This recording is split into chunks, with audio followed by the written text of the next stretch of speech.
Chapter 3, Humanity, so the creation of humanity, Adam and Eve. This was a really invigorating chapter to write, and also a really hard chapter to write, because I think that everyone has an idea, don't they, implicit or explicit, of what human beings are, and everyone holds to that idea quite tenaciously, and they're really different from each other. And we are complex, aren't we? Of all the things in the world, we are pretty much the most complex, both physiologically and psychologically. And so talking about human beings is really invigorating and really tricky.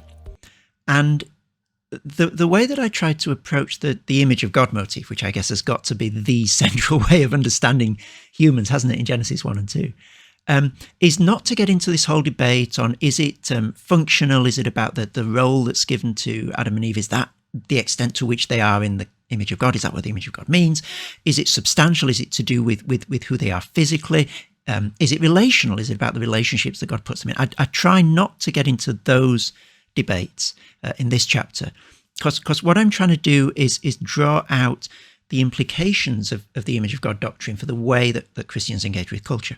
And so I just take the term itself, image of God, and draw two conclusions, I guess, from the phrase itself. First of all, we are an image, which means we're not God himself.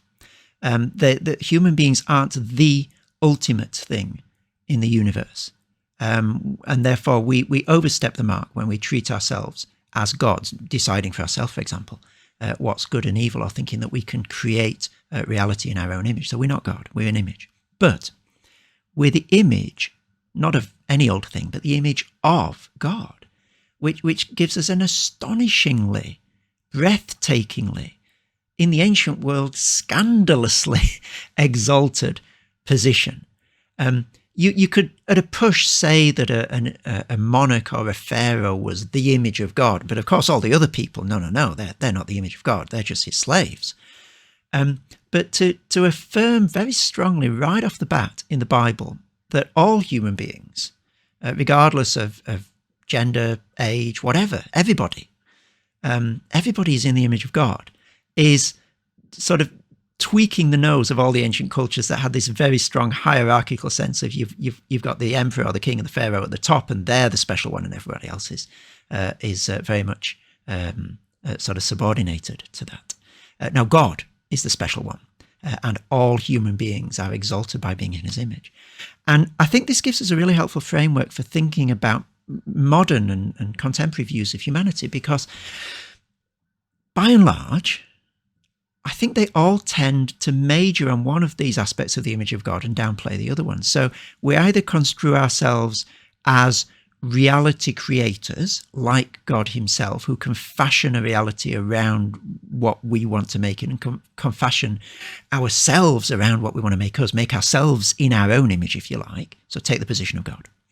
Or another strand of understandings of the human in modern and contemporary thought sees us as less than we are. We are, just animals, or just machines, or something like that. And I'm obviously not the first to say this. Pascal is very, very good on this. We are neither angels nor beasts, I think he puts it.